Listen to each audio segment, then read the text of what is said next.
Ashleigh from Sweet Dreams Bake Shop, and today we're going to be talking about how to deal with negative customer reviews.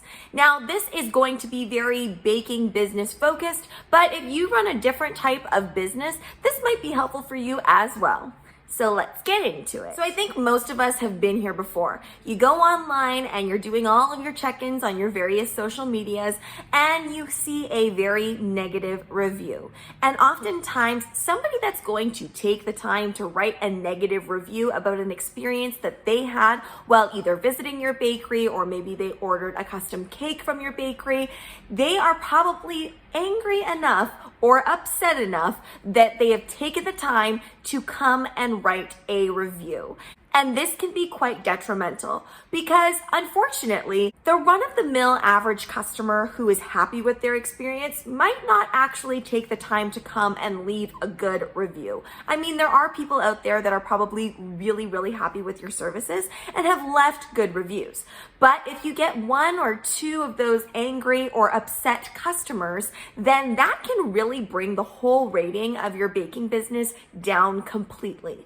Even if you don't do a rating system for yourself, some people can opt to do just comments or whatever, then you still have those really angry comments that are going to be on there and you can't remove them necessarily. There's different platforms where you can't remove a review. So it's really important to address these properly. I'm going to be going over the do's and don'ts of addressing negative comments on your page.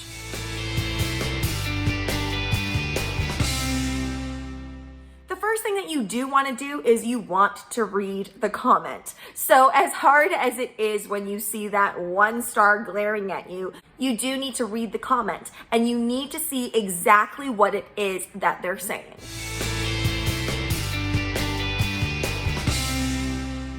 The next thing that you need to do is you need to see if the comment is valid. And this is probably the most difficult step. It can be really challenging to determine whether something was your fault or not. Now, I have been seeing a lot of dropped cakes in the caking community lately, or cakes that have completely fallen apart. Now, I've talked about this before, but I did have an incident where the cake completely fell apart, and it was obviously my fault. Luckily, I've never had an incident where the cake fell apart, but I knew that I had nothing to do with it. So I've luckily never been in that sticky situation. However, I have seen a lot of friends go through this where somebody sends them a picture of their cake or cookie order or a dessert order that's completely destroyed, and they just don't understand how that particular thing got destroyed. So it's super important that you get a few more different eyes on this cake. Now, you'll probably have to ask your staff, but if you are a home baker, for example, you just might have to ask your friends what they see when they look at the picture. Now, this is just one of those things that you need to tick off. Is it going to be the best gauge as to whether or not it was your issue or not?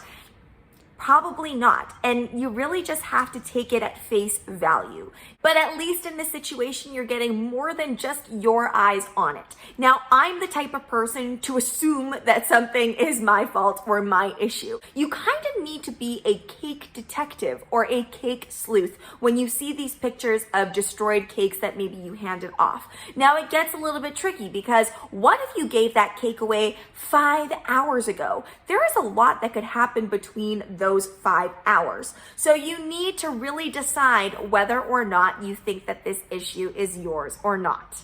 Now, it might not be a completely destroyed cake. It might be some other type of complaint. Maybe you got the color wrong. Maybe they are not happy just with the overall look of the cake. There's lots of reasons as to why something could have gone wrong. And that brings me to my next do.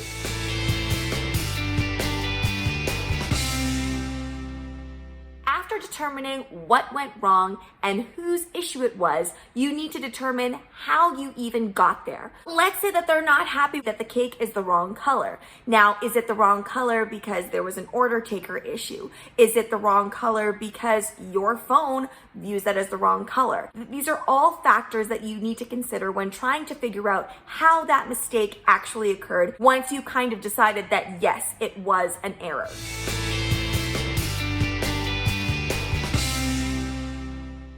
you've determined where the fault lies, and once you've determined how you ended up in that situation, it's really, really important how you address the issue. So never, ever leave a negative review unanswered. If you leave it unanswered, then it makes the people that are viewing those reviews think that that is a correct statement. And you know what? Sometimes a negative review probably does have truth to it, especially if it was in fact your issue and your fault. But prior to somebody leaving a bad review, they've probably gone to you first to try and see if they can get some sort of compensation or to see if you can fix the error that happened. But chances are you must have tried something that they weren't happy with, and that's why they're ending up leaving you a bad review. So this is kind of your last effort to show the rest of your customers that you can handle a challenging situation well. Because let me tell you, there have been a lot of times when I've seen negative reviews by customers, and the way that the management handles that situation will determine whether or not I am going to use that service. The best way, I think, to address it is to be very, very clear. And this goes back to steps 1 and 2. If it was in fact your fault and your issue, I think it's really, really important to take responsibility. People want to see that you're taking responsibility, and a heartfelt one-liner apology is going to do the trick. However, you also need to briefly state why that occurred and how that won't happen in future. And you also need to state what type of compensation you offered that customer.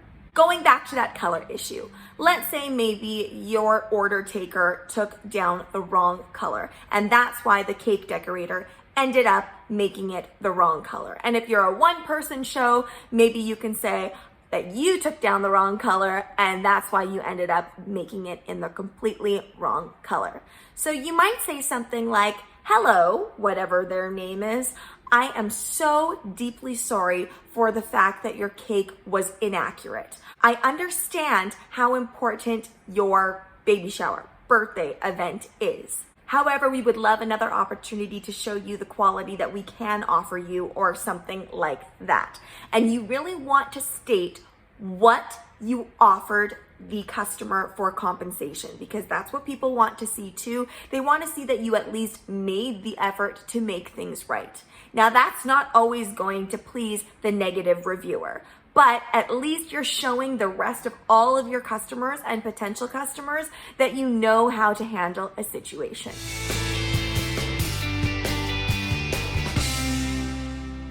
Don't deny, deny, deny.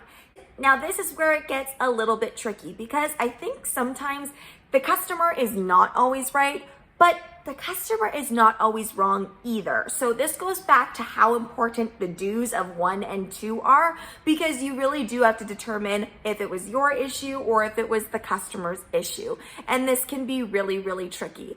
But the more you try to just deny and say no, no, no, without any actual facts or backing, that is when you run into trouble. So in this situation, if you feel like you are in the right, it's really important that you just be firm.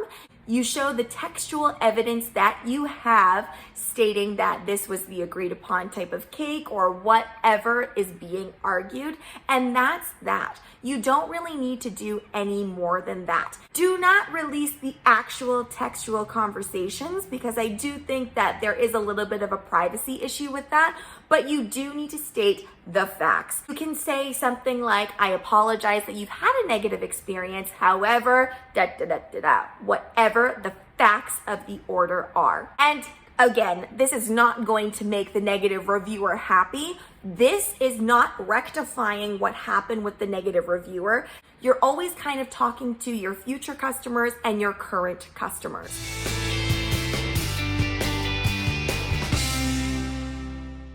Don't, and this is the biggest don't, get into a fight or argument with your customer publicly.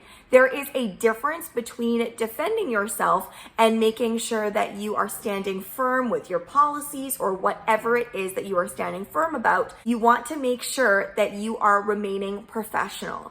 If they're just arguing back and forth the same points, a cyclical argument, you just stop responding. It's going to be very, very obvious to your customers and your future customer base that you already responded in a professional manner, and that's that. You don't want your business to go viral because you got into an online argument with a negative reviewer. This is the worst thing that you can do for your business.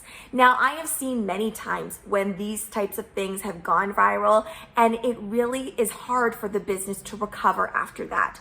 You might feel very upset, and I understand being a small business owner is very, very difficult, but it's really important to control your emotions and to be as professional as possible.